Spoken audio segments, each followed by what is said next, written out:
പുതിയ UDF സർക്കാർ ആദ്യ മന്ത്രിസഭാ യോഗത്തിൽ തന്നെ പ്രഖ്യാപിച്ച സ്ത്രീകളുടെ സൗജന്യ KSRTC ബസ് യാത്രാ പദ്ധതി ജൂൺ 15 മുതൽ നടപ്പിലാക്കാനിരിക്കെ സംസ്ഥാനത്തിന്റെ ഗതാഗത മേഖലയിൽ ഇതുണ്ടാക്കാൻ പോകുന്ന ഗുരുതരമായ പ്രതിസന്ധികളെക്കുറിച്ചുള്ള ആശങ്കകൾ ശക്തമാകുന്നു.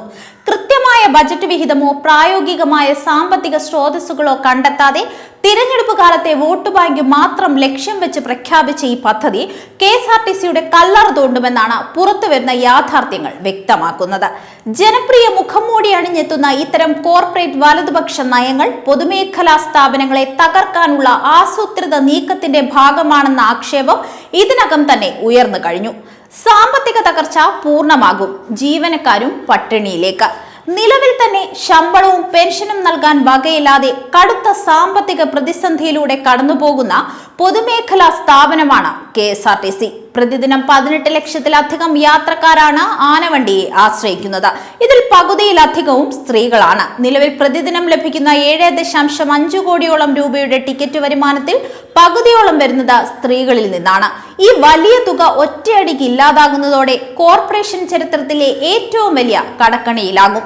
പദ്ധതി നടപ്പിലാകുന്നതോടെ ജീവനക്കാരുടെ ശമ്പള വിതരണവും പെൻഷനും പൂർണ്ണമായും മുടങ്ങുമെന്ന ഭയത്തിലാണ് തൊഴിലാളി സംഘടനകൾ. ഇന്ധന ചിലവിനും ബസ്സുകളുടെ സ്പെയർ പാർട്സ് വാങ്ങുന്നതിനും പോലും പണമില്ലാതെ വലയുന്ന മാനേജ്മെന്റിനുമേൽ ഈ അധിക ബാധ്യത അടിച്ചേൽപ്പിക്കുന്നത് സ്ഥാപനത്തെ പൂർണ്ണമായ പൂട്ടലിലേക്ക് നയിക്കും.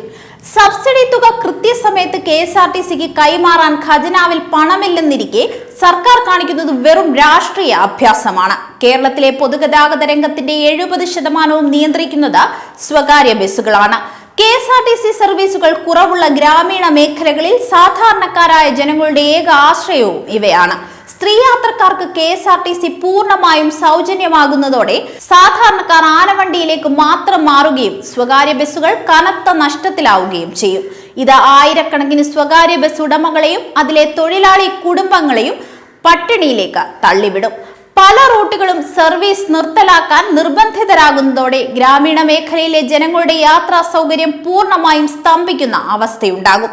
അയൽ സംസ്ഥാനമായ കർണാടകയിലെ ഷുഗൂറ്റി പദ്ധതി നടപ്പിലാക്കിയപ്പോൾ ഉണ്ടായതിന് സമാനമായ ക്രമസമാധാന തകർച്ചയാകും കേരളത്തിലുണ്ടാകുക. ബസ്സുകളിൽ കടുത്ത തിരക്ക് അനുഭവപ്പെടുന്നതോടെ പ്രായമായവർക്കും വിദ്യാർത്ഥികൾക്കും പുരുഷന്മാർക്കും യാത്ര ചെയ്യാൻ കഴിയാത്ത സാഹചര്യം വരും. നിലവിൽ തന്നെ KSRTCയുടെ പകുതിയിലധികം ബസ്സുകളും നിരത്തിലിറക്കാൻ പറ്റാത്ത വിധം പഴകിയതാണ്. പുതിയ ബസ്സുകൾ വാങ്ങി കപ്പാസിറ്റി കൂട്ടാതെ നിലവിലുള്ള സർവീസുകളിൽ മാത്രം തിരക്ക് കൂട്ടുന്നത് വലിയ അപകടങ്ങൾക്കും ബസ് സ്റ്റാൻഡുകളിലെ നിത്യേനയുള്ള സംഘർഷങ്ങൾക്കും കാരണമാകും. കാപട്യം നിറഞ്ഞ ഇത്തരം പ്രഖ്യാപനങ്ങൾ ദീർഘകാലാടിസ്ഥാനത്തിൽ കേരളത്തിലെ ഗതാഗത സംവിധാനത്തെ എങ്ങനെ തകർക്കുമെന്നതിന്റെ നേർചിത്രമാണ് ഇപ്പോൾ കാണാൻ സാധിക്കുന്നത്. കേവലം സൗജന്യങ്ങൾ നൽകി കയ്യടി നേടാൻ ശ്രമിക്കുന്ന സർക്കാർ യഥാർത്ഥ പ്രതിസന്ധികളിൽ നിന്ന് ഒളിച്ചോടുകയാണ്.